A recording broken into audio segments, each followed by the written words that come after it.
آلدو آج ضرورت محسوس نہیں ہو رہی ہے کہ آپ سے یہ ریکویسٹ کی جائے، لیکن سیف سائٹ پہ جا کر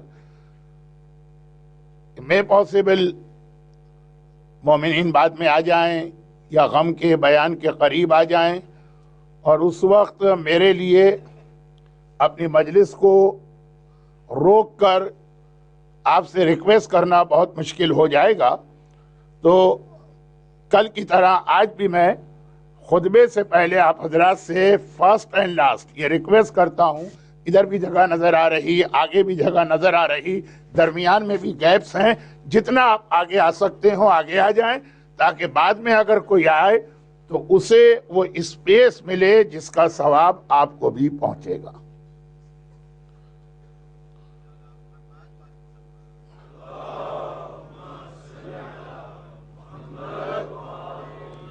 لا حول ولا قوة الا بالله العلي العظيم۔ بسم الله الرحمن الرحيم۔ الحمد لله الملك الحق المبين، والصلاة والسلام على حبيب إله العالمين أبي القاسم محمد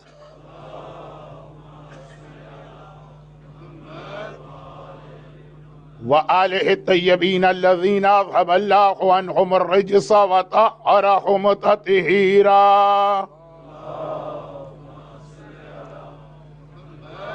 سيما على الإمام المنتظر والحجة الثاني عشر عجل اللهم له الفرج، ولعنة الله على أعدائهم أجمعين۔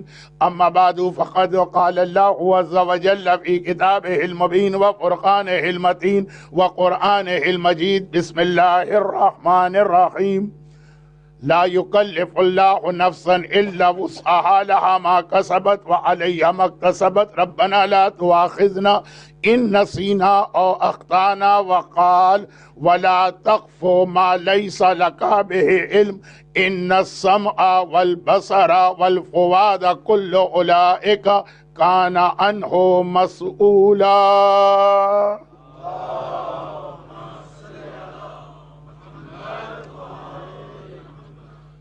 مومنین سے گزارش یہ ہے کہ دوران مجلس فلیش کے استعمال سے گریز کریں۔ میرے لیے بڑی پریشانی ہو جاتی ہے، میں خطبہ بھی مکمل نہیں کر پا رہا تھا۔ لیکن اس سے پہلے کہ میں آج کی مجلس کا جو بھی میرا سبجیکٹ ہے اس پہ بات شروع کروں، یہ خیال کرتے ہوئے کہ غم کی ان بڑی راتوں میں مجلس ختم ہونے کے بعد شبیہ یا تابوت برآمد ہونے کی وجہ سے 2-3 دن سے ہم مجلس کی برکت سے جو دعا قبول ہوتی ہے اس سے محروم رہ رہے، تو آغاز مجلس میں وہ دعا کر دیتا ہوں کہ جو مجلس کا بھی ایک پارٹ ہے کہ خدا بندہ تجھے واسطہ محمد و آل محمد کا، تجھے واسطہ خون معصوم اور شہید کربلا والوں کا، تجھے واسطہ تیری رحمت کاملہ کا، جو مومنین اور مومنات ان مجالس میں باقاعدگی کے ساتھ آ رہے ہیں، انہیں دنیا اور آخرت کی ہر پریشانی سے محفوظ فرما، غم حسین کے سوا انہیں مرتے دم تک کوئی غم نصیب نہ فرما، ان کی تمام حاجتیں پوری فرما۔ یہ صف عزا پر خالی ہاتھ تو آئیں، لیکن صف عزا سے اپنی جھولیاں بھر بھر کے لے جائیں۔ خدا بندہ ہمارے تمام مرحومین کی مغفرت فرما، بیماروں کو شفاء کاملہ عطا فرما۔ دنیا بھر میں جہاں جہاں مستضعفین جہاں مصیبتوں اور پریشانیوں میں ظالموں کے ظلم کا نشانہ بن رہے ہیں، ان تمام ظالموں کو نیست و نابود فرما، اور ہمیشہ ہمیشہ ظلم کے خاتمے کے لیے اپنی آخری حجت امام زمانہ کے ظہور میں تعجیل فرما۔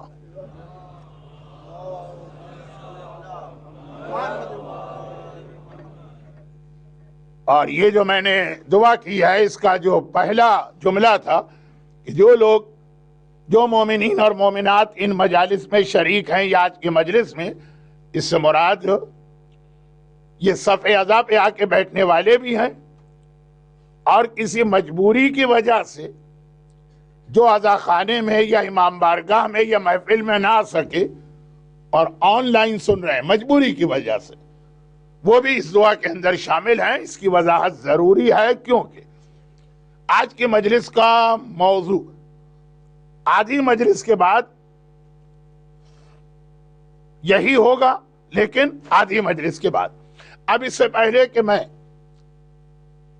آج کا موضوع شروع کروں، یہ 2-3 چھوٹی چھوٹی باتیں ہیں جن کو ایکسپلین کرنا ضروری ہے. کل شاید مجلس کے درمیان مجھ سے ایک چھوٹی سی بھول ہو گئی، اور وہ یہ ہے کہ 15 ملین نہیں، وہ 15 لاکھ تھے، اور جس نے ڈونیشن دیا تو 20 ملین نہیں 20 لاکھ. ہمارے یہاں اردو میں ایک لفظ استعمال ہوتا ہے، ایک نمبر ہے لاکھ، گجراتی میں بھی ہوگا، تو اکثر یہ کنفیوژن ہو جاتا ہے. گرچہ کوئی اتنا بڑا مسئلہ نہیں تھا، لیکن میں نے کہا کہ ریکارڈ ٹھیک ہو جائے.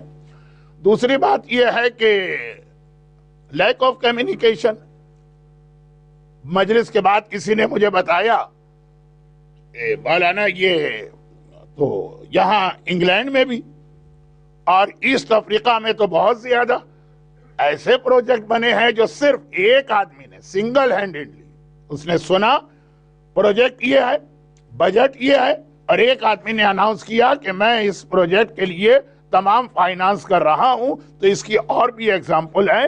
میں نے 2 یا 3 باتیں کل کہی تھی. تو اللہ بہرحال ہماری قوم میں ایسے لوگوں کی تعداد بڑھائے جن کی پوری کوشش یہ ہو کہ وہ چاہے اپنے گھر کی ضروریات کو روکیں، لیکن امام کا اور دین کا کام آگے بڑھے. یہ بھی کوئی بہت اہم مسئلہ نہیں تھا جس کے لیے میں آپ کا زیادہ وقت لوں. تیسری بات پر مجھے ایک پوری مجلس پڑھنا تھی، اس کی میں نے پریپریشن کی تھی، لیکن اب یہ لگ رہا ہے کہ شاید اس ڈیٹیل میں نہ جا سکوں، جو کہ اب یہ خالی 3 مجلسیں، ایک آج ہے، کل شب عاشور ہے، اور ایک زیارت کی مجلس ہے. تو اگر موقع ملا تو مزید اس کو بعد میں ایکسپلین کروں گا. جملہ مکمل کر دوں، وہ انکمپلیٹ جملہ، خالی اسے مکمل کرنا، اس کی ڈیٹیل میں آج نہیں جانا. اور وہ یہ ہے کہ تمام انبیاء کے معجزات وہ اپنے زمانے میں معجزے تھے. آج وہ ایک ٹیکنالوجی کا کمال ہے، اور ایک بچہ بھی وہ معجزے کو دکھا سکتا ہے. کوئی اس کے اندر نہ حق پر فرق پڑے گا نہ معجزے پر. اور اسی طرح پیغمبر کے بھی جو معجزات ہیں ان میں صرف ایک معجزے کو معجزہ خالدہ قرار دیا گیا. خالدہ جو لفظ قرآن میں بہت آیا ہے، خالدین فیہا خالدین فیہا خالدین فیہا، جنت کے لیے بھی جہنم کے لیے بھی، کہ جو لوگ اس میں جائیں گے تو وہ ہمیشہ رہیں گے. معجزہ خالدہ ہمیشہ رہنے والا معجزہ، اور وہ ہے جو صرف ایک معجزہ، وہ ہے قرآن. اب اس پہ مجھے بات پوری ایک مجلس پڑھنا تھی، لیکن ابھی ایسا لگ رہا ہے کہ شاید اب مجھے اس عشرے میں موقع نہیں ملے گا. تو جملہ مکمل ہو جائے. پیغمبر کے تمام معجزات میں قرآن معجزہ خالدہ ہے کہ قیامت تک اس قرآن کا جواب نہیں لایا جا سکتا. لیکن یہ بھی صرف اس لیے کہ انکمپلیٹ جملہ آیا تھا، اور اہم بات تھی، ایک اہم میسج تھا. آئیے، جو 2 دن سے میں بہت ساری باتوں کو انکمپلیٹ چھوڑ چکا ہوں، جلدی جلدی ان کو مکمل کیا جائے. قرآن کریم کی جن 2 آیتوں کی آج بھی تلاوت کی گئی، یہ ایک اعتبار سے نئی آیتیں ہیں، یعنی میں نے اس عشرے میں اب تک ان کو تلاوت نہیں کیا. اس کا تعلق بھی معراج کے سفر سے ہے. جو معراج کا سفر ہمارا موضوع نہیں، اس کے ذریعے جو ہمیں ایک میسج مل رہا، لا یکلف اللہ نفسا الا وسعها لها ما کسبت وعلیہا ما اکتسبت ربنا لا تؤاخذنا. یہ ایک ہی آیت، آیت نمبر 286 سورہ بقرہ. اور یہ ایک ایسی آیت ہے کہ ایک آیت کے 2 پارٹ ہیں. ایک اللہ کی طرف سے اعلان ہے اور ایک پیغمبر کی دعا. اللہ نے وہ اعلان کیا جو اس دعا میں بھی آگے ریپیٹ ہوا، ربنا ولا تحملنا ما لا طاقت لنا به. اللہ کوئی ایسا حکم نہیں دیتا جو تمہاری طاقت سے زیادہ ہو. 21 سینچری میں اور جب انسان آؤٹر گلیکسیز میں پہنچے گا تو اسلام کے بہت سارے احکامات آپ کو ایسے محسوس ہوں گے. ابھی اسی دنیا میں رہنے کے بعد بھی ہماری بہت ساری عورتوں کو حجاب کا حکم طاقت سے باہر محسوس ہو رہا. ہمارے بہت سارے لوگوں کو دنیا کے کئی ملکوں میں سمر کے روزے، نماز اور روزے پہ تو کوئی کمپرومائز اسلام میں نہیں، وہ طاقت سے باہر محسوس ہو رہے ہیں. اور یہ اگزامپل دے دوں گا تو خالی اگزامپل میں ہی مجلس ختم ہو جائے گی، بات آگے نہیں بڑھے گی. تو قرآن کریم نے شریعت نازل کرنے سے پہلے، پھر جملہ ریپیٹ کروں، احکام شریعت، احکام دین، حکم خدا، حلال و حرام، واجبات و گناہ، یہ سسٹم شروع ہوا معراج سے، اور یہ آیت معراج کی آیت کا پارٹ ہے. تو خدا نے پہلے سے اعلان کر دیا کہ دیکھو اب جو شریعت آ رہی ہے، ابھی آئی نہیں، ابھی سٹارٹ نہیں ہوا، ابھی سے سن لو. لا یکلف اللہ نفسا، اللہ کوئی ایسا حکم تمہیں نہیں دے گا جو تمہاری طاقت سے باہر. یہ اللہ نے کہا. پھر اسی آیت میں پیغمبر کی دعا گئی کہ ربنا لا تؤاخذنا ان نسینا اور اخطانا، اور ربنا ولا تحملنا ما لا طاقت لنا بہ. 2 دن سے آپ یہ بات سن رہے ہیں. اب یہاں پر ایک حدیث معراج کے حوالے سے بیان کر کے پھر اسی دعا کی 1-2 مزید باتوں کی وضاحت کرنا ہے. لیکن پہلے ایک حدیث شروع مجلس میں، شاید منڈے کو، معراج کے حوالے سے پیغمبر سے ایک سوال کا جواب میں نے پڑھا تھا. اب یہ بہت ہی انٹرسٹنگ سفر ہے. یورپ کے کلاسک لٹریچر پر معراج کے اثرات بہت زیادہ ہیں.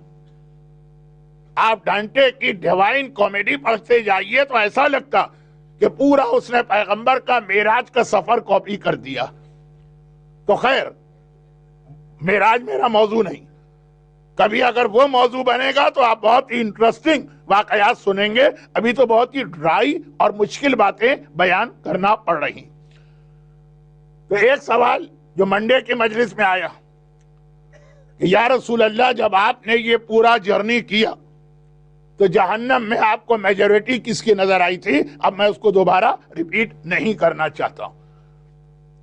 اور ایک سوال یہ کیا گیا کہ یا رسول اللہ، اس سفر میں سب سے زیادہ خوش اور سیٹسفائی کون لوگ آپ کو نظر آئے؟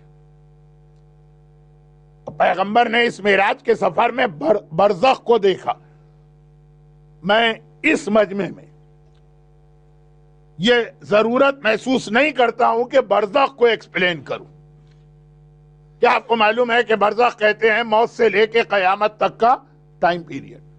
وَمِن وَرَائِهِمْ بَرْزَخٌ إِلَى يَوْمِ يُبْعَثُونَ، سورہ مومنون کی آیت کہ قیامت سے پہلے برزخ ہے. تو یا رسول اللہ، آپ نے برزخ کو دیکھا اور آپ نے جنت کو دیکھا.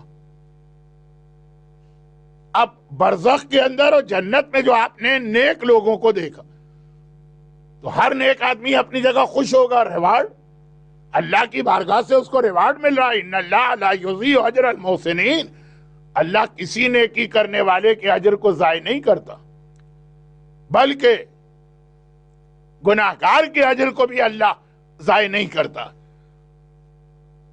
جب معصوم سے پوچھا گیا کہ اللہ نے آخر شیطان کو اتنی پاور سے دی کیوں؟ بھائی شیطان کو دیکھیے کتنی لمبی اس کو زندگی ملی، جو کسی مومن کو بھی آج تک نہیں ملی. نعوذ باللہ، میں ایک جملہ توہین کے لیے نہیں کہہ رہا ہوں. مثلا امام زمانہ کی زندگی، جناب خضر نبی کی زندگی، جناب ادریس کی زندگی بہت لمبی، اب تک زندہ، مگر شیطان ان سے بھی پہلے کا. تو جتنی لمبی زندگی ملی. اچھا، پھر ایک کنسپٹ یہ آتا ہے کہ زندگی اگر لمبی ہو جائے تو فائدہ کیا؟ آدمی اتنا کمزور ہو جائے گا، ویک ہو جائے گا، بیمار ہو جائے گا، اس سے تو اچھا ہے مر جائے. شیطان کے ساتھ یہ مسئلہ بھی نہیں. خوب ہٹا کٹا صحت مند ہے. آج تک شیطان کو اردو محاورے میں چھینک بھی نہیں آئی. بالکل صحت مند، ہیلدی، کمزور بھی نہیں ہوا. طاقت اتنی کہ ایک سیکنڈ میں کہیں سے کہیں پہنچ جائے. اب میں آج شیطان کے فضائل پڑھنے تو ممبر پہ نہیں آیا ہوں نا، لیکن یہ شیطان کو اللہ نے سب کیوں دیا؟ امام کا بہت ہی مختصر جواب تھا کہ جب شیطان نے اللہ سے بغاوت کی، حکم خدا ماننے سے انکار کیا، شیطان کو نکالا گیا، تو شیطان نے خدا سے کہا کہ خدا بندہ لیکن اس سے پہلے میں نے تیری اتنی عبادت تو کی ہے نا، اتنے سجدے تو کیے ہیں نا، اتنا ذکر تو کیا ہے نا، اس کا مجھے ریوارڈ چاہیے. خدا نے کہا ملے گا، کیا ریوارڈ چاہیے؟ تو یہ ساری چیزیں شیطان نے خود اللہ سے مانگی. یہ شیطان کی دعا.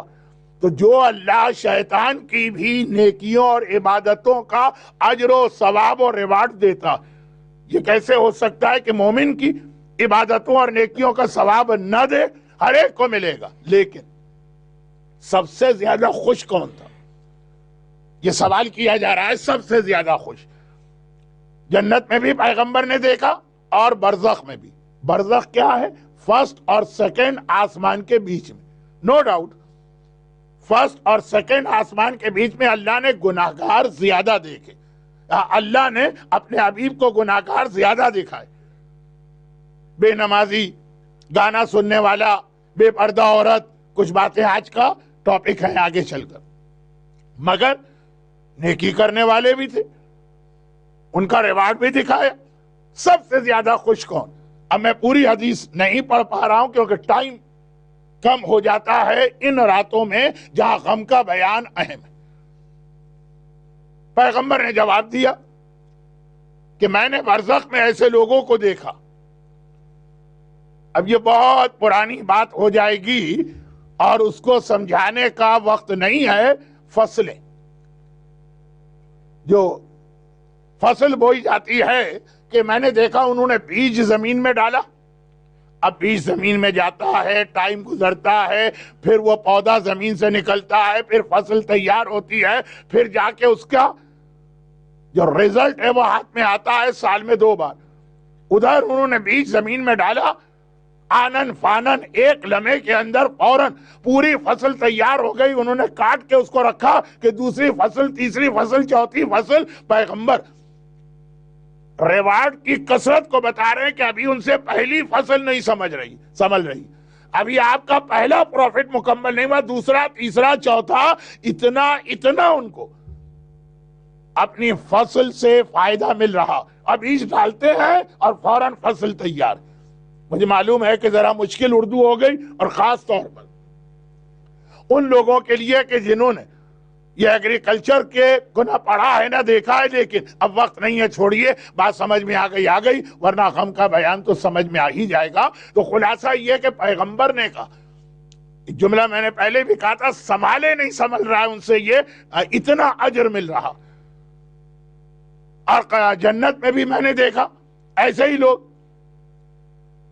ایک نہیں پتہ نہیں کتنے محل ہیں، ایک نہیں پتہ نہیں اللہ کی کتنی نعمتیں. میں نے پوچھا خداوندہ یہ کون لوگ؟ بہت ہی مختصر کر رہا ہوں روایت کو. کہا یہ صدقہ جاریہ والے. یہ وہ لوگ ہیں جنہوں نے دنیا میں خالی نیکی نہیں کی ہے، جاریہ نیکی کی ہے، صدقہ جاریہ کیا. اچھا، اب ایسٹ افریقہ سے تعلق رکھنے والے خوجوں کو یہ لفظ اچھی طرح سے معلوم، صدقہ جاریہ کسے کہتے ہیں؟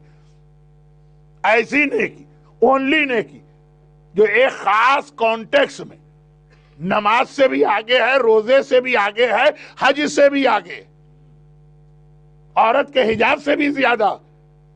رزق حلال خود ایک بہت بڑی عبادت ہے، اس کے لیے اسٹرگل کرنا اس سے بھی زیادہ، ایک خاص کانٹیکس میں. اور وہ کیا ہے؟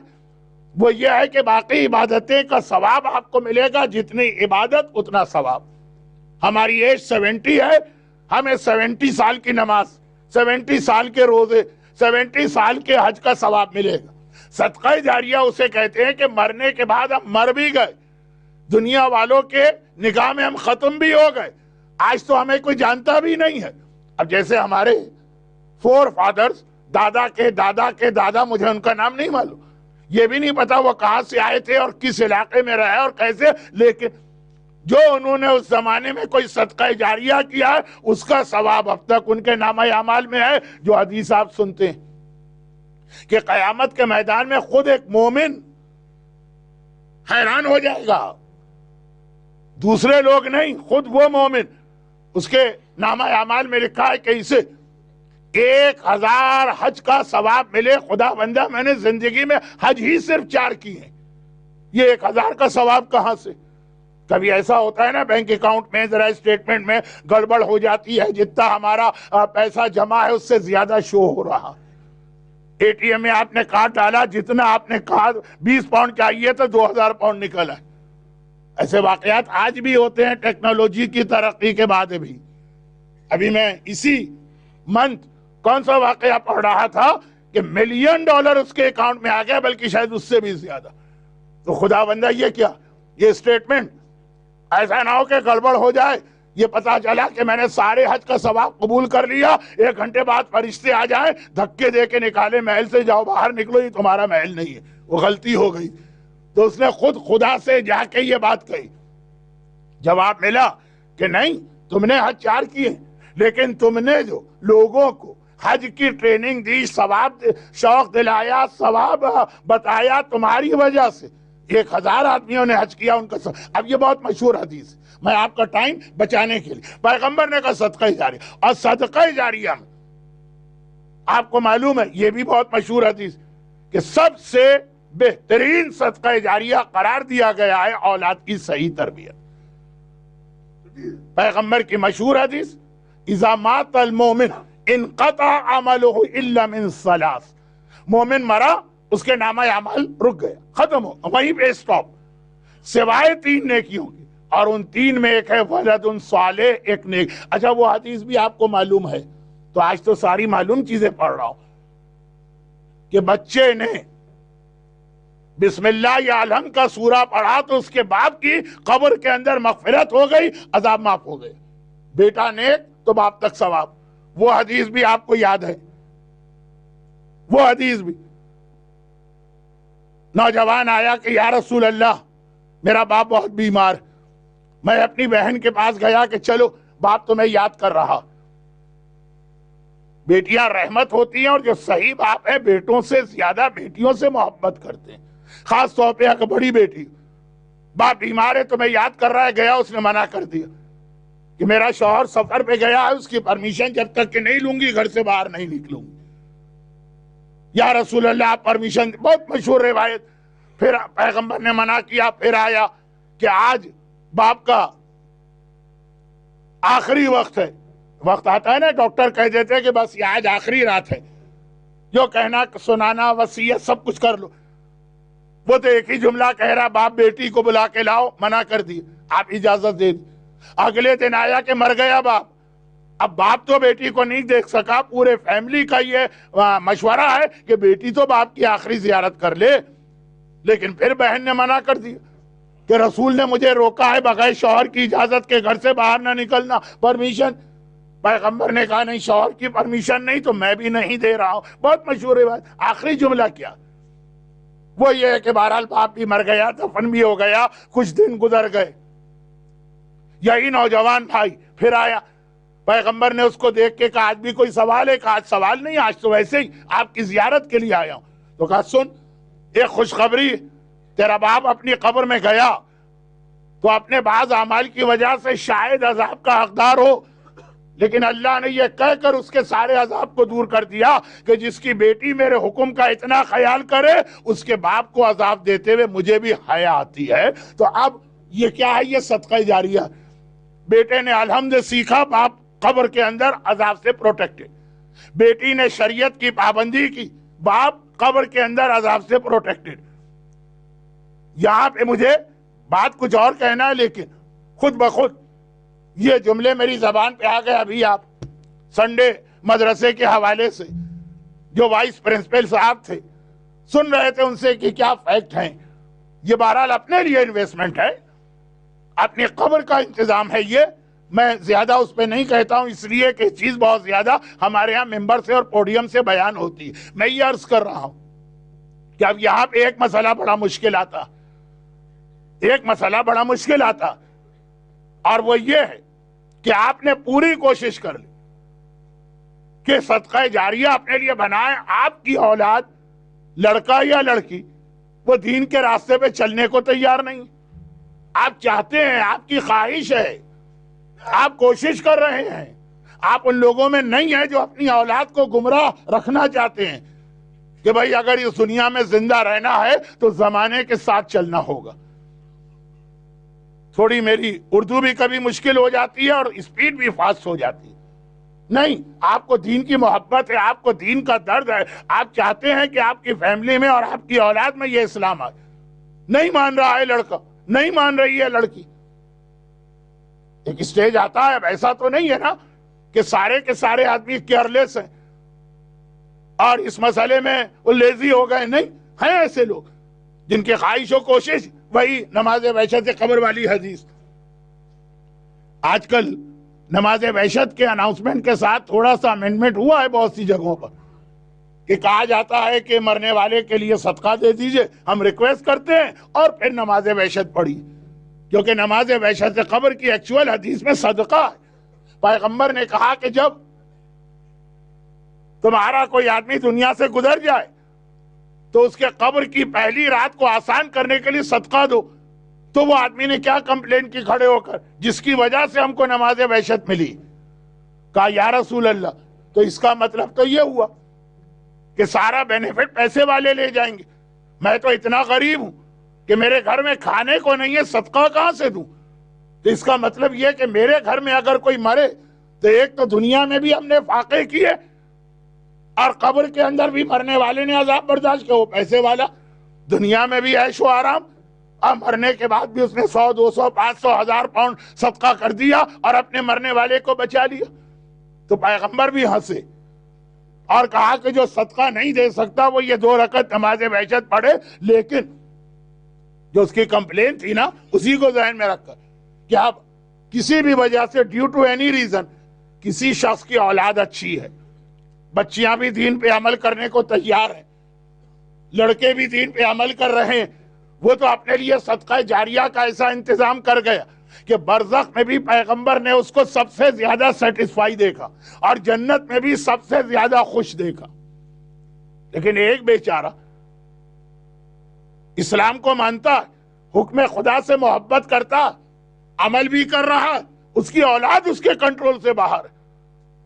تو ایک تو ویسے ہی اس کی اولاد نے دنیا کی زندگی اس کے لیے مشکل بنا دی، اور پتا چلے کہ باپ کے مرنے کے بعد صدقہ جاریہ بھی نہیں بنے گا. نہیں، یہ وہ موقع اور جگہ ہے جہاں پہ دعا کی اہمیت سامنے آتی ہے. دعا اس چیز کا نام ہے کہ آپ بھی میریکل دکھا سکتے ہیں اگر صحیح طریقے سے دعا کو آپ یوز کرنا سیکھ جائیں. تو ہمارے یہاں ایسی دعائیں بھی ہیں کہ اگر کسی آدمی کی اولاد دین سے ہٹ کے چل رہی تو اولاد کی اصلاح کے لیے دعا. اور ایک بہت ہی مختصر دعا بتا رہا ہوں کیونکہ کل باب الحوائج کا تذکرہ ہوا جو دعا تھی. آج 18 سال کے اس جوان کا تذکرہ ہونے والا ہے جو رول ماڈل ہے ہر شخص کے لیے اپنی اولاد، اور دونوں کو ملاتے ہوئے ایک بہت ہی مختصر سا عمل. خیر، انسان کے پرابلم تو کبھی ختم نہیں ہوتے. کل بات یہ آئی تھی کہ اولاد کی شادی نہیں ہوتی ہے. زیادہ تر لوگ لڑکیوں کے لیے کہتے ہیں، لیکن میں نے بھی کل جملہ کہا تھا کہ لڑکے کی شادی بھی بہت بڑا مسئلہ. صحیح میچ نہ ملے تو لڑکے کی شادی کا مطلب ہے کہ اس دنیا میں آپ نے جہنم خرید لی. اگر ایسی ویسی کوئی اٹھ پٹانگ بیوی آ گئی، میں بہرحال اتنی انگلش میری اچھی نہیں ہے کہ ان لفظوں کا بھی ترجمہ کروں. حضرت نوح، حضرت لوط، قرآن نے مثال دی. تو خیر وہ بھی ایک مسئلہ، لیکن یہ انسان کا پہلا مسئلہ. شادی ہو گئی، اب لوگ آتے ہیں کہ مولانا اولاد نہیں ہو رہی ہے ان کے یہاں، اس کی بھی دعائیں ان کو بتائیے. پہلے شادی کی فکر تھی، اب شادی کی دعا بتائی، شادی ہو گئی ہے، چیپٹر کلوز نہیں ہوا، اولاد نہیں ہو رہی. چلے اولاد کی بھی دعا بتا دی، اولاد بھی ہو گئی. اب پھر پلٹ کے آتے ہیں کہ مولانا بڑی نالائق اولاد ہوئی ہے، وہ جو ہے نا سارے بے دین ہیں، کوئی بات ہی نہیں سنتے، نہ نماز پڑھے نہ روزہ رکھے، ہر وقت میوزک کے اندر ڈوبے رہتے ہیں، بچیاں آئے تو حجاب کرنے کو تیار نہیں۔ ہم لوگ تھک جاتے ہیں بھائی، اس سے تو اچھا تھا نا کہ شادی نہ ہوتی تاکہ یہ بات کے بھی سارے پرابلم نہ ہوتے، لیکن اللہ نہیں تھکتا۔ اللہ کہتا ہے اور مانگو اور مانگو اور مانگو، جتنے تمہارے مسئلے ہیں میں سب کو میں قبول کروں گا، ہر دعا تمہاری قبول کرنے کو تیار ہوں۔ کبھی ذرا سا ایمبریسمنٹ فیل نہ کرنا کہ کتنا مانگے اللہ سے، شادی بھی اللہ سے مانگی، پھر اولاد بھی اللہ سے مانگی، اب اولاد غلط ہو گئی وہ بھی اللہ سے مانگے۔ جی ہاں، خوش ہوتا ہے اللہ سے مانگنا۔ خود دلیل اس بات کی ہے کہ آپ نے اللہ کو رب العالمین مانا ہے، آپ نے لا الہ الا اللہ کہا ہے، آپ یہ مانتے ہیں کہ کائنات میں there is no God except اللہ، تو یہ دعا جو ہے نا یہ عبادتوں میں سب سے بڑی عبادت، یہ روایت کا جملہ، الدعا مخ العبادہ، اصل عبادت تو دعا، کیونکہ دعا آپ کے عقیدے کو ثابت کر رہی ہے، لیکن بات موضوع سے ہٹ رہی ہے۔ ہمارے یہاں ایک نام آج کل بہت فیمس ہے، اس لیے میں ان کا انٹروڈکشن کیے بغیر خالی نام لے کے اپنی آج کی اس بات کو کمپلیٹ کر کے پھر اصل ٹاپک پہ آتا ہوں۔ آیت اللہ العظمیٰ مرحوم آغائے بہجت، اب وہ مرجعیت کے اعتبار سے جو ان کا اسٹیٹس ہے وہ لوگوں کو کم یاد ہے، لیکن علم عرفان، دعا، جو ان کی اسپریچول پاورز وہ زیادہ لوگوں کو یاد ہے، اور اسی لیے انہی کے زمانے میں مراجع تو بہت سارے ہیں، لیکن آیت اللہ بہجت کا ذکر ہمارے یہاں زیادہ ہونے لگا۔ پوری اسپیچ کا پورا اشرا ان کے حالات پر پڑھا جاتا ہے، لیکن نہ اس کا وقت ہے نہ اس مجمع کو ضرورت۔ وہ ایک اسپیشل عمل بتاتے ہیں کہ اگر کسی کی اولاد بالکل گمراہ اور کسی طرح بھی نہیں مان رہی تو وہ جو تربیت اولاد ہے اور امر بالمعروف ہے وہ تو تمہاری ڈیوٹی ہے، لیکن ایک خاص عمل ہے کہ 2 رکعت نماز روزانہ پڑھو، اور اس 2 رکعت نماز میں ڈیلی الحمد کے بعد 10 ٹائمز ایک آیت پہلی رکعت میں پڑھو، اور الحمد کے بعد ایک آیت 10 ٹائمز دوسری رکعت میں پڑھو۔ اب مجھے معلوم ہے کہ خالی مجلس میں سننے سے آیت بھی یاد نہیں ہوگی اور آیت کا نمبر بھی، لیکن جو کہ یہ ریکارڈ میں محفوظ ہو رہی، پہلی رکعت میں الحمد کے بعد 10 ٹائمز سورہ ابراہیم کی آیت نمبر 40، سورہ ہے 14، آیت کا نمبر ہے 40، بہت مشہور آیت، رب اجعلنی مقیم الصلاۃ ومن ذریتی ربنا تقبل دعا، یہ آیت 10 ٹائمز، ذریت اس میں اولاد کا ذکر ہے، اور دوسری رکعت میں الحمد کے بعد 10 ٹائمز۔ اچھا، یہ جو پہلی آیت ہے نا اس کے فوراً بعد وہ آیت ہے جو ہر ایک کو یاد ہے، پہلی آیت رب اجعلنی مقیم الصلاۃ ومن ذریتی ربنا تقبل دعا ربنا اغفر لی ولوالدی وللمؤمنین یوم یقوم الحساب، تو اس سے پہلے والی آیت جو اولاد کے لیے، اور دوسری رکعت میں الحمد کے بعد 10 ٹائمز سورہ فرقان، سورہ نمبر 25 آیت نمبر 74، ہب لنا من لدنک من ذریاتنا من ازواجنا وذریاتنا قرۃ اعین واجعلنا للمتقین اماما، یہ جن کا پرابلم ہے ان کے لیے یہ 2 آیتیں بہت اہم میسج، اور یہ تو اس وقت ہیں کہ جب آپ اپنی اولاد کو دین کے راستے پر دیکھنا چاہتے ہیں اور وہ نہیں مان رہے، تو یہ 2 آیتیں اور یہ 2 رکعت نماز روزانہ۔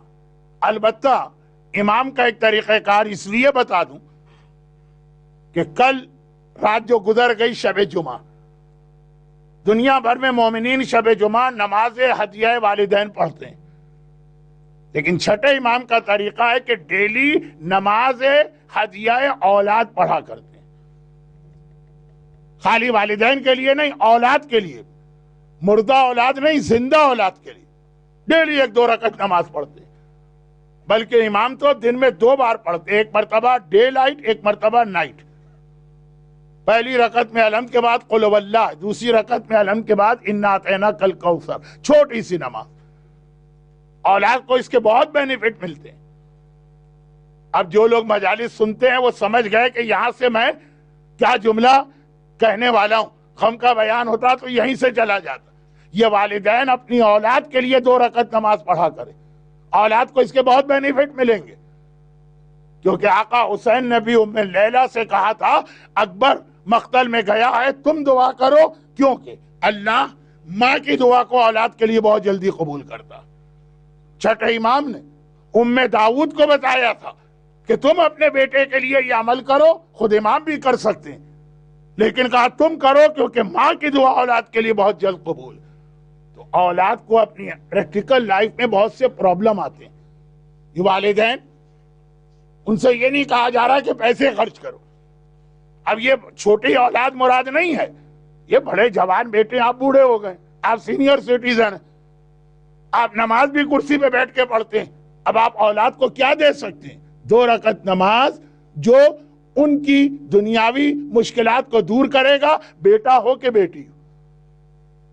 اور کتنی آسان نماز، قرآن کے شارٹسٹ سورے اس نماز میں رکھے گئے، قل هو اللہ انا اعطیناک الکوثر. تو بہرحال ام لیلہ کا واقعہ ہو یا ام داؤد کا عمل ہو، یہ امام کی جانب سے والدین کی ایک ذمہ داری یہ آئی ہے کہ اولاد کے پرابلم سولو کرنے کے لیے یہ جو تمہاری طاقت ہے تمہیں کرنا، یہ تمہاری طاقت. بڑھاپے میں آنے کے بعد، ریٹائر ہونے کے بعد، سینئر سٹیزن بننے کے بعد کچھ نہیں کر سکتے، یہ نماز ان کو پہنچاؤ. لیکن اس سے پہلے کہ میں بات کو آگے بڑھاؤں، غالباً یہی میسیج آیا ہے کہ مجمع جو ہے وہ بہت زیادہ ہو چکا ہے. تو آپ حضرات، اب میں آپ سے کیا کہوں، لیکن ایک آدمی یہاں بھی آ سکتا ہے، آدھا وہاں بھی آ سکتا ہے. اس سے زیادہ کیا کہوں، جتنا آپ آگے آ سکتے ہو. مجھے کچھ کہنے کی ہمت نہیں پڑ رہی ہے، آپ خود ہی دیکھ لیجئے، جتنی گنجائش ہے اتنا آگے آ جائیے. پوری مجلس ہو گئی 35 منٹ 40 منٹ، ایک مرتبہ بھی درود کا ثواب نہیں ملا تو بآواز بلند درود بھیج دیں محمد والے.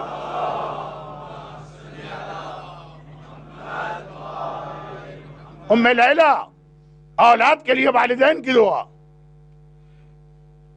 اے ام داؤد، تیرا بیٹا ظالم کی قید میں ہے، اولاد کے لیے والدین کی دعا. تو دن میں روزانہ یہ 2 رکعت نماز، اور وہ جو یہ تو ہر صورت میں عمل کرنا، اور وہ جو شروع کا عمل تھا وہ ان کے لیے ہے جن کی اولاد بے دین ہے، دین کے راستے سے ہٹ رہی. لیکن یہ اللہ کے رسول نے معراج کی رات 2 مرتبہ یہ منظر دیکھا. برزخ میں بھی یہ دیکھا کہ جو اپنے بعد نیک اولاد چھوڑ کے گیا ہے اس کو کتنا اجر و ثواب مل رہا. اور جنت کے اندر بھی جب پیغمبر نے وزٹ کیا تو وہاں بھی یہی دیکھا کہ نیک اولاد کی وجہ سے کتنا فائدہ مل رہا ہے. لیکن ایک بات یہاں پہ اب صرف شروع ہوگی، مکمل نہیں ہو پائے گی آج یہ بات، لیکن بہرحال شروع ہو گیا. ایک بات جو یہاں پہ بہت زیادہ ہائی لائٹ کی گئی اور وہ یہ ہے کہ معراج کے سفر میں اسٹارٹنگ، بالکل اسٹارٹنگ، یعنی جیسے ہی پیغمبر آسمانوں میں انٹر ہوئے، پہلا آسمان تھا، وہاں پیغمبر نے جو 2nd 3rd اور 4th سین دیکھا. آج کی رات اتنی سخت روایت پڑھنے کی ضرورت نہیں ہے، لیکن بہرحال میں کوئی خواب تو نہیں بتا رہا نا، رسول اللہ صادق و امین رسول کا واقعہ بتا رہا ہوں. اور وہ یہ ہے کہ وہ جو بے نمازیوں پر عذاب آ رہا، اس کے بعد پیغمبر آگے بڑھے، ابھی ہیں بٹوین 1st and 2nd آسمان. تو پیغمبر نے یہ دیکھا کہ کچھ ایسے مرد اور عورتیں جنہیں زمین پہ لٹایا گیا، اور قریب ان کے بالکل قریب لوہے کو آگ پر اتنا گرم کیا جا رہا ہے کہ میلٹ ہو رہا، بلکہ ایسا لفظ و سیسا لڈ، وہ میلٹ ہو رہا. جیسے ہی وہ میلٹ ہوا اسے اٹھا کے ان کے کانوں میں ڈالا جا رہا. بہت زیادہ گرم پانی کا ایک قطرہ کان میں چلا جائے آدمی تڑپ اٹھتا. اور ہر تھوڑی دیر کے بعد یہ عمل ریپیٹ ہو رہا. اور وہ جو زمین پہ لیٹے ہوئے مرد اور عورتیں، وہ جو ان کی چیخ ہے، جتنا پین ان کو لگ رہا. یہاں پہ ایک لفظ قرآن کریم کا بتا دوں جو آیت میں نے آج خطبے کے بعد تلاوت کی، لَهُمْ عَذَابٌ عَلِيمٌ فِي الدُّنْيَا وَالْآخِرَةِ. قرآن نے کہا ان کے لیے عذاب ہے، خالی عذاب نہیں، علیم. علیم علم سے نکلا ہے، عین والا علم نہیں، علم پینفل. ہر عذاب پینفل ہوتا ہے، لیکن ان کا عذاب تو اتنا زیادہ پینفل ہے کہ قرآن کو کہنا پڑا. اتنا سخت عذاب. کون لوگ ہیں یہ؟ خداوندہ یہ کون لوگ ہیں؟ کہا یہ وہ لوگ ہیں جو دنیا میں گانا سنا کرتے تھے. غینا بدترین گناہان کبیرہ میں سے ایک بات ذہن میں رکھیے گا کہ دو الگ الگ ٹرم ہیں. غنا الگ چیز ہے، میوزک الگ چیز. میوزک ایک ایسی چیز ہے کہ اس میں حرام میوزک بھی ہے، حلال بھی ہے. فرق کیسے پتا چلے؟ یہ اپنے مرجع کی بک میں دیکھ لیجیے. خاص طور پر آیت اللہ سیستانی کی وہ بک جو آپ کے لیے A Code of Practice for Muslims Living in the West، اور اس میں سارا انگلش میں بیان کیا گیا. نوجوانوں کو یہ بھی کمپلین ہوتی کہ مسائل کی لینگویج اتنی ڈیفیکلٹ ہو جاتی کہ مجلس تو ہم پھر بھی سمجھ لیتے ہیں، مسئلے سمجھنا مشکل ہے تو یہ تو ہے انگلش میں. میوزک. لیکن غنا تو ٹوٹلی حرام. غنا میں حلال و حرام کچھ نہیں. میوزک میں ہے، غنا میں نہیں. غنا ٹوٹلی حرام. بلکہ پھر وہی مسئلہ آتا جو سارے مراجع نے لکھا کہ وہ بھی حرام ہے، اور مرحوم امام خمینی نے لکھا کہ وہ ڈبل حرام ہے. کہ اگر قرآن غنا میں پڑھا جائے، اذان غنا میں دی جائے، دعائیں غنا میں دی جائے. باقی تمام مراجع نے کہا یہ بھی حرام ہے. کیونکہ لوگ کبھی کہہ دیتے ہیں کہ اگر پرپس ٹھیک ہے اور اگر مقصد نیک ہے. بلکہ امام خمینی نے کہا کہ اس کا ڈبل عذاب ہے، غنا کا اور قرآن جیسے مقدس کلام کو غنا میں استعمال کر. خیر، تو غنا تو ٹوٹل حرام. کہ یہ وہ لوگ جو دنیا میں عادی تھے اس کے بغیر کوئی کام نہیں کر سکتے. کر سکتے ہوں گے لیکن بہرحال غنا شوق سے سنتے تھے. ہمارا اصل موضوع ایمان ختم کیسے ہوتا، اس کی ایک چھوٹی سی بات وہ یہ کہ سب سے زیادہ ایمان کو ایفیکٹ پہنچانے والی چیز وہ غذا ہے، وہ فوڈ ہے، وہ لقمہ ہے جو آپ اپنے پیٹ میں لے جاتے ہیں. پاک، پاکیزہ، طیب، حلال غذا ہے تو خود بخود آپ دیندار و متقی بننے لگیں گے. اور اگر نجس، حرام، غلط طریقے سے ارن کی ہوئی غذا ہے، خود بخود آدمی جو ہے اس کو خود بھی نہیں پتا چلے، اس کا ٹریک چینج ہونے لگے گا. شہید دست غیب شیرازی انقلاب ایران کے بعد شیراز شہر میں امام خمینی کے نائب تھے، اگرچہ خود ایک مجتہد ہے، اور وہاں مسجد میں محراب میں نماز پڑھ رہے تھے. کیسٹ ریکارڈر میں بم پلانٹ کیا گیا جس سے وہ شہید ہوئے. تو انہوں نے ایک کتاب لکھی ہے کہ اپنے آپ کو شیطان سے کیسے بچاؤ. میں نے اس سے پہلے بھی ایک بار ریفرنس دیا. اس میں ایک جملہ لکھتے ہیں، کہتے ہیں کہ میں شیراز شہر کا رہنے والا ہوں، شہید دست غیب شیرازی. یہیں پیدا ہوا، یہیں جوانی گزری، یہیں بڑھاپا آیا. تو مجھے اپنی جوانی میں شہر یاد ہے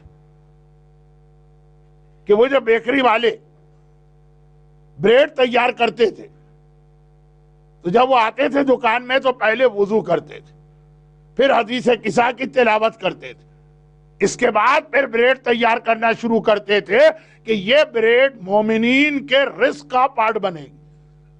جتنا پاک اور پاکیزہ اس کو بنا سکتے ہو، چنانچہ وضو کے ذریعے سے ہو، حدیث قصہ ہو، ماحول بنے پورا اسپریچولی پاک، اور پھر یہ غذا بنے. اور کہتے ہیں کہ آج بھی میں اسی شیراز شہر میں ہوں. یہ انقلاب سے پہلے کی بات کہ ایک مومنہ ایک سیدانی مومنہ کچن میں کام کرنا چاہتی ہے تو وہ اس وقت تک بریڈ نہیں یا کھانا نہیں پکائے گی جب تک کہ کیسٹ ریکارڈر پہ گانے نہ بج رہے ہیں. یہ وہ اب 40 سال پرانی بات. اب تو دنیا بہت ترقی کر گئی. کہا وہ آدمی جو کمرشل بیسس پہ کام کر رہا, جس کو پتا بھی نہیں ہے کہ یہ بریڈ کہاں کہاں جائے گی, وہ اتنی احتیاط کرتا. اور ایک مومنہ جو اپنے باپ یا بھائی یا شوہر یا بیٹے کو غذا تیار کر کے دے رہی ہے, آج وہ اتنی کیئرلیس, اتنی لاپرواہ. ایمان اللہ نہیں چھینتا, ہماری بلنڈر اور غلطیاں ہوتی تو اب سب سے زیادہ اس کے ایفیکٹ ہوتے ہیں. یہ بار بار روایتوں میں جملہ آیا. چنانچہ یہاں پہ ایک جملہ جو یوزولی میں عاشور کی مجلس میں پڑھتا ہوں, کربلا میں آقا حسین نے فجر کی نماز کے بعد لشکر یزید کو دیکھ کے کہا تھا, وہ پوری بات تو شاید میں عاشور کے دن ہی پڑھوں, میں تمہیں کنوینس کرنا چاہ رہا ہوں حسین, مجھ جیسا کوئی جاہل ممبر پہ آ کے آپ کا ٹائم ویسٹ نہیں کر رہا. حسین کا کلام خود ایک معجزہ. کہا میں تمہیں کنوینس کرنا چاہ رہا ہوں لیکن مجھے پتا ہے تم پر میری بات کا اثر نہیں ہوگا.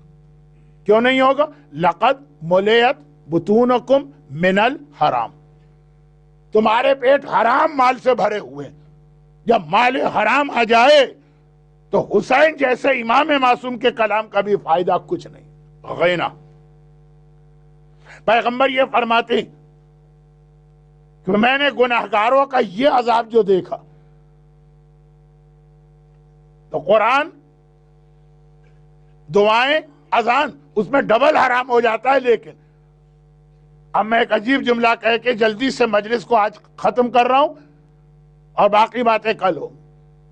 لیکن یہ جو غینا ہے نا, خود حرام تو ہے, but what is the main reason, کیوں اس کو اللہ نے حرام کیا؟ تفصیل میں نہیں جا رہا ہوں. میں نے کہا نا کہ ایک بہت عجیب سا جملہ کہہ کے میں اپنی بات ختم کر رہا ہوں. جس ریزن سے اللہ نے غنا کو حرام کیا, اگر ورڈنگ چینج کر دے تو اس ریزن کا نام ہے فیس بک اور واٹس ایپ. فیس بک یا واٹس ایپ اور غنا دونوں سیم چیزیں اسلام میں بن جاتی.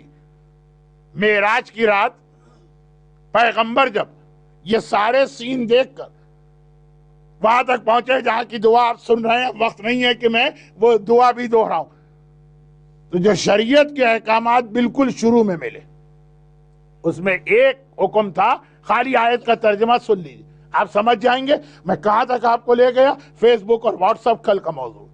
لا تخف ما لیس لک بہ علم ان السمع والبصر والفؤاد کل اولئک کان عنہ مسئولا. شریعت کا بالکل شروع کا حکم.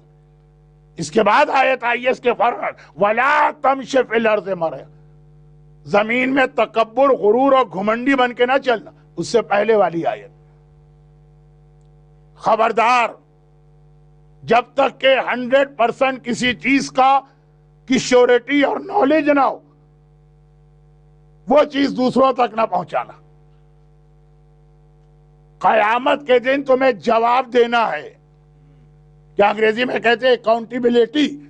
قیامت کے دن جواب دینا. ان سما جو تم سن رہے, ادھر ادھر کی باتیں ہوتی ہیں نا, شاید یہ بھی انگریزی کا صحیح لفظ میں استعمال کرنے جا رہا ہوں, گوسپ, صاحبان ایمان کے بارے میں نہیں, مجتہدین کے بارے میں, مراجع کے بارے میں. کتنے شوق سے آدمی سنتا, ہر ایک کو بتا. حاکم شام معاویہ نے مولا کے خلاف سینکڑوں جھوٹی حدیثیں بنوا دی, ہر آدمی جانتا ہے یہ ہسٹری میں. لیکن آج جب مراجع کے خلاف جھوٹے اسٹیٹمنٹ اور نیوز ویسٹرن میڈیا میں آتی ہے تو آنکھیں بند کر کے یقین کر لیتا.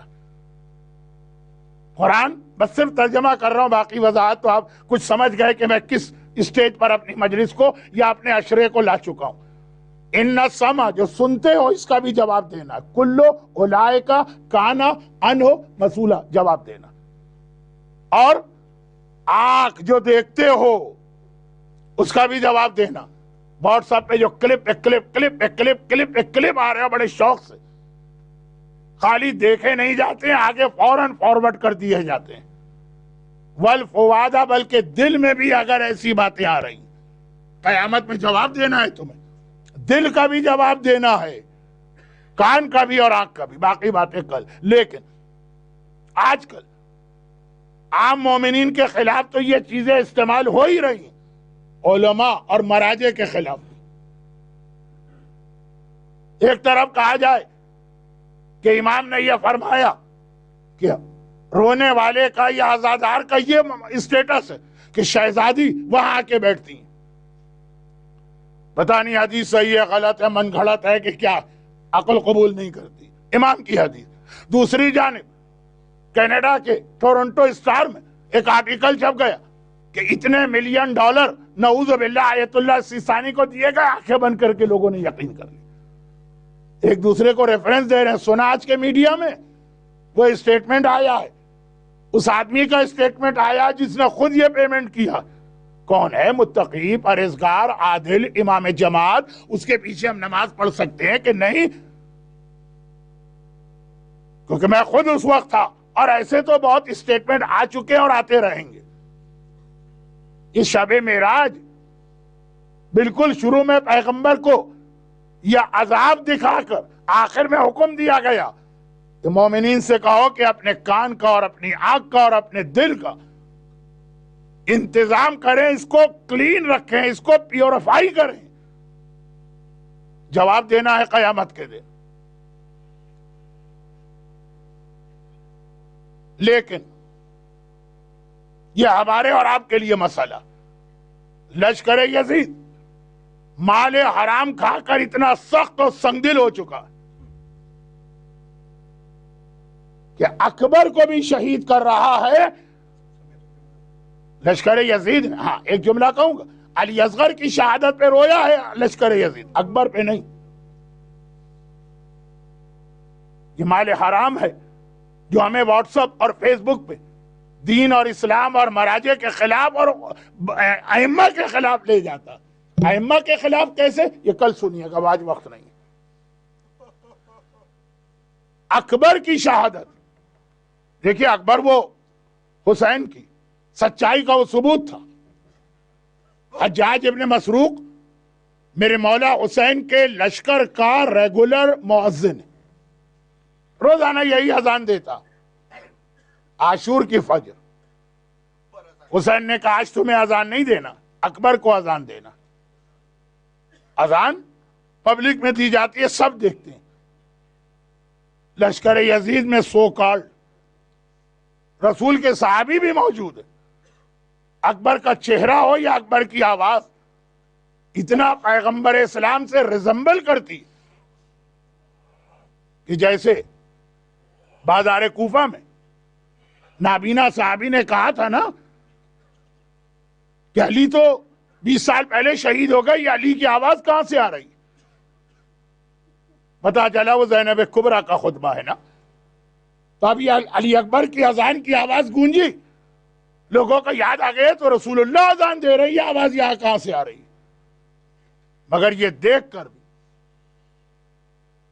لشکر یزید کون؟ اکبر۔ یہ تو میں نے کہا ایز اے مسلم پیغمبر یاد آ جانا چاہیے، اور مسلمان کو چھوڑیے، ایک عام انسان بن کے سوچیے اکبر کون ہے؟ عام انسان مسلمان ہے تو اس کو رسول یاد آئیں گے، مسلمان نہیں بھی ہے۔ جب سیدانیوں کا اور کربلا کے قیدیوں کا لٹا ہوا قافلہ ملک شام میں انٹر ہوا تو بات یہ آرڈر تھا کہ اللہ نے حکمران کو ایک وکٹری دی ہے، چنانچہ آج ہمیں سیلیبریشن کرنا۔ سارا شہر آرڈر آتا تھا، پہلی ہی جو بستی تھی یا ٹاؤن تھا وہ عیسائیوں کا تھا، انہیں بھی آرڈر آیا ہماری حکومت کو وکٹری ملی ہے، عید مناؤ، سیلیبریشن۔ چنانچہ ان کا کوئی تعلق بھی نہیں اس مسئلے سے، لیکن مرد گھروں سے نکل آئے، عورتیں گھر کی چھت پہ بیٹھ گئی، باتیں کر رہی ہیں آپس میں اور دیکھتی جا رہی ہیں۔ دیکھا کہ اس گاؤں میں یا ٹاؤن میں ایک قافلہ انٹر ہوا، آگے آگے نوکے نیزہ پہ کٹے ہوئے سر ہیں، پیچھے پیچھے اونٹوں پر کچھ بیویاں سر جھکائے، بازوؤں میں رسی ہے، بیٹھی ہوئی ہیں۔ جب وہ کٹے ہوئے سر ان کے مکان کے قریب آئے تو ایک عیسائی عورت کی نگاہ اکبر کے کٹے سر پہ پڑ گئی۔ بس بے اختیار وہ کہتی ہے اللہ کرے اس جوان کی ماں مر چکی ہو۔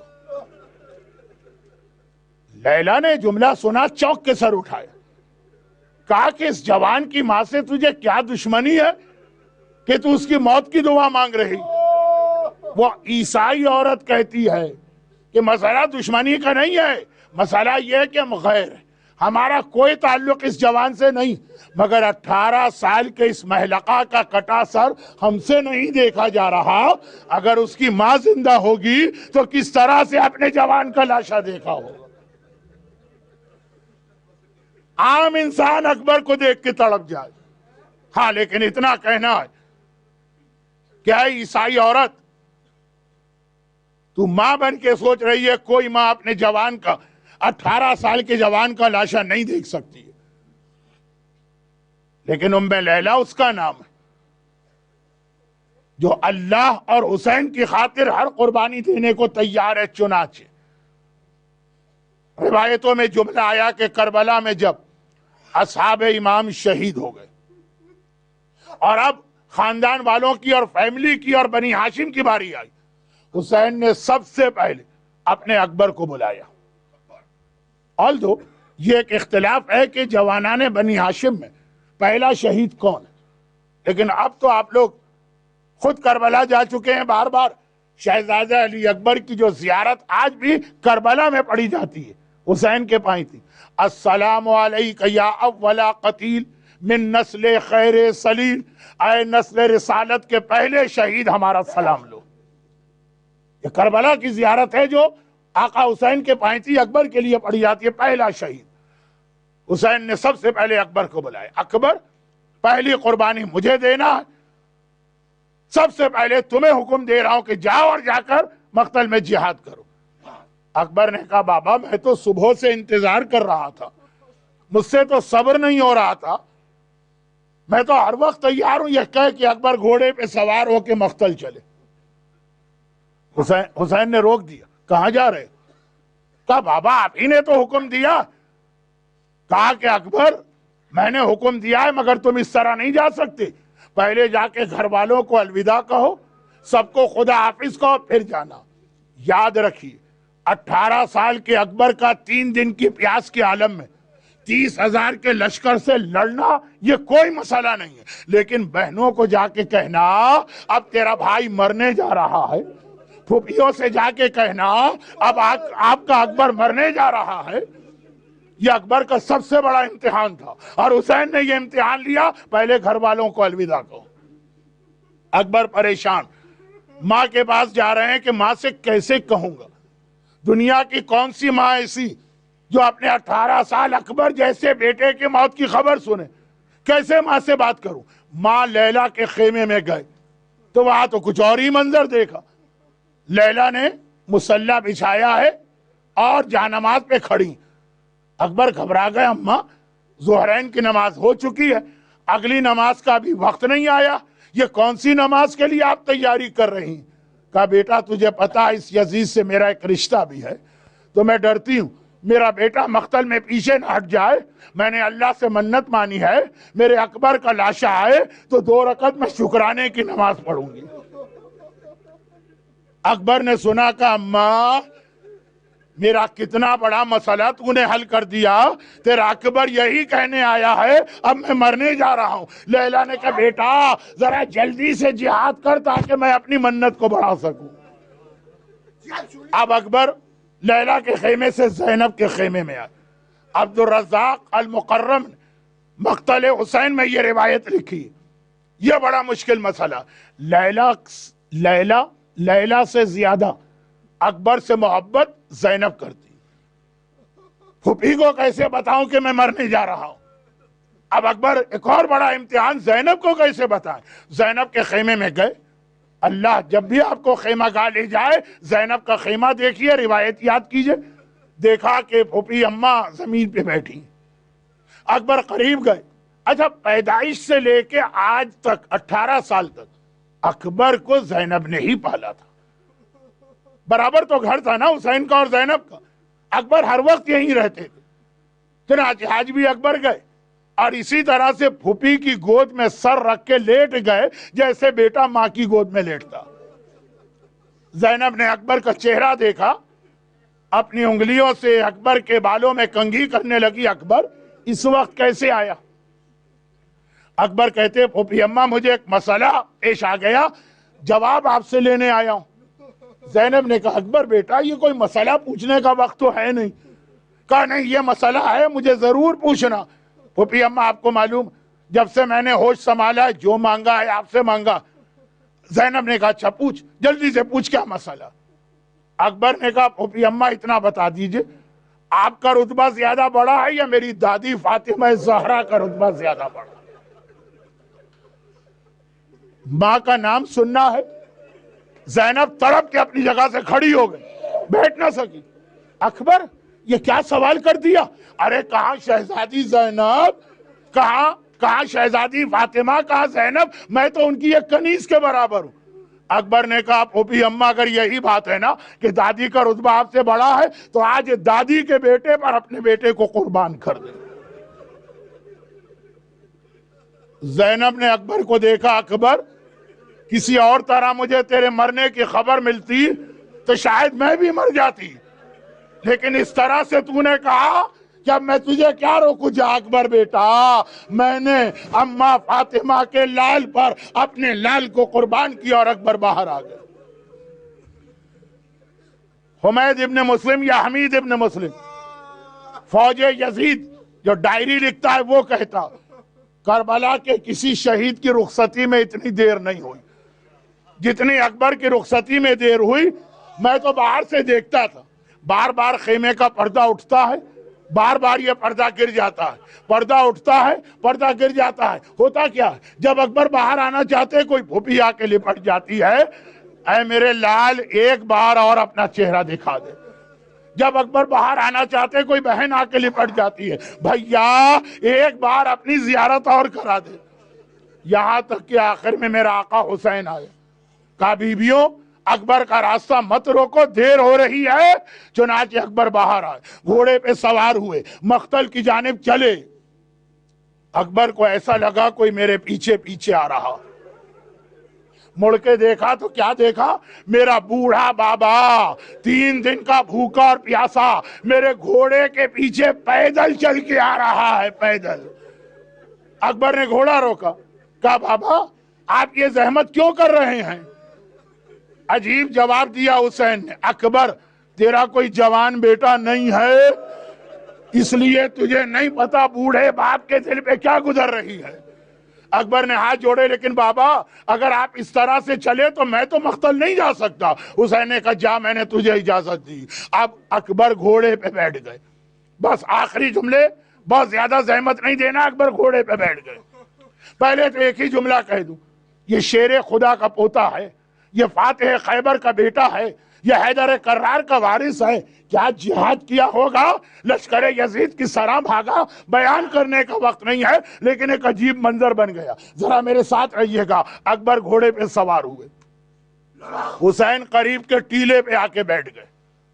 زینب خیمے کا پردہ پکڑ کے در خیمہ کھڑی ہو گئی. لیلا مصلی اور جانماز پہ جا کے کھڑی ہو گئی.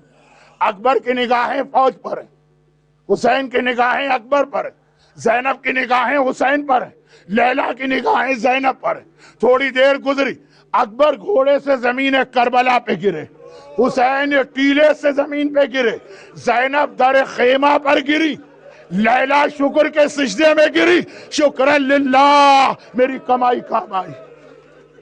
حسین گرے، سنبھلے، کھڑے ہوئے، آواز دی اکبر بیٹا ادعونی یا بنیا، بیٹا مجھے آواز دو، تمہارا باپ کچھ دیر کے لیے نابینا ہو گیا ہے، اسے کچھ نظر نہیں آ رہا، آنکھوں کا نور چلا گیا، تیری آواز کے سہارے تیرے قریب آئے گا۔ اور اکبر نے آواز دی الیہ الیہ، بابا یہاں آئیے، خدا آپ کو مقام علی اکبر پہ لے جائے۔ آواز دے رہا ہے اکبر الیہ الیہ، بابا یہاں آئیے۔ اکبر کی آواز سنتے ہوئے حسین چلے، اکبر کے قریب پہنچے۔ خدا کسی بوڑھے باپ کو جوان بیٹے کی یہ حالت نہ دکھائے، 18 سال کا کڑیل بیٹا زمین کربلا پہ ایڑیاں رگڑ رہا ہے، دونوں ہاتھ سینے پہ رکھے ہیں۔ حسین اکبر کے قریب آئے، ایک ہاتھ اکبر کی گردن کے نیچے رکھا، ایک ہاتھ پیروں کے نیچے رکھا، ایک مرتبہ اکبر کو اٹھانا چاہا، لیکن ہائے میرا 60 سال کا یہ بوڑھا بھوکا اور پیاسا امام، جوان بیٹا اٹھایا نہ گیا۔ آقا نے دوبارہ کوشش کی، تیسری مرتبہ کہا اکبر تم بھی تو میری مدد کرو۔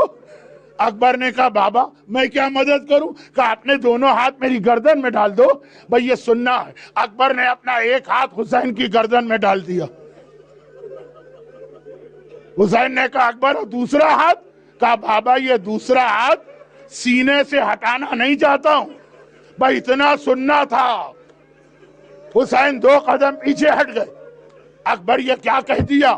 کیا تمہیں نہیں پتا تمہارا باپ کتنا صابر ہے؟ یہ دوسرا ہاتھ بھی سینے سے ہٹاؤ، میں دیکھنا چاہتا ہوں کیا ہوا۔ باپ کا حکم آ گیا، امام کا حکم آ گیا، اکبر نے دوسرا ہاتھ بھی سینے سے ہٹایا۔ حسین نے دیکھا جوان کے کلیجے میں برچھی کا ٹوٹا ہوا پھل۔ فرماتے ہیں اکبر بیٹا بس اتنی سی بات؟ یہ کہہ کر میرا آقا اکبر کے سینے کے قریب اس طرح بیٹھا جیسے آپ نماز کے تشہد و سلام میں 2 زانوں بیٹھتے ہیں، اور پھر ایک بار اکبر کے کلیجے کی برچھی پہ ہاتھ ڈالا۔ میرا دل چاہتا ہے ہاتھ جوڑ کر رسول اللہ کو آواز دوں، یا رسول اللہ ذرا جلدی سے کربلا میں آئیے، لیکن اکیلے نہیں آئیے گا، ابراہیم خلیل خدا کو لے کے آئیے گا۔ اے ابراہیم ذرا آ کے دیکھیے گا، یہ کربلا کا اسماعیل ہے، مگر باپ کی آنکھوں پہ پٹی نہیں ہے، ہاتھوں میں راشا نہیں ہے۔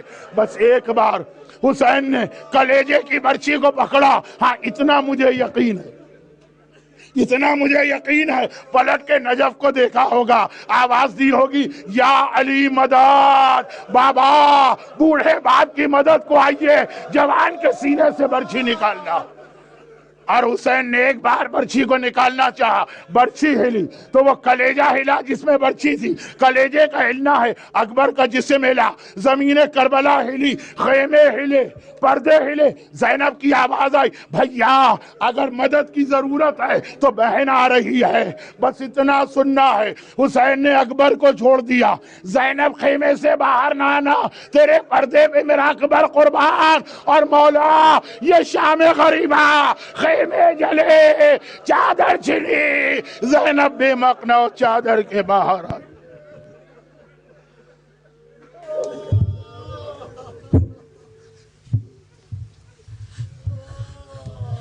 جواں کی ہے میاں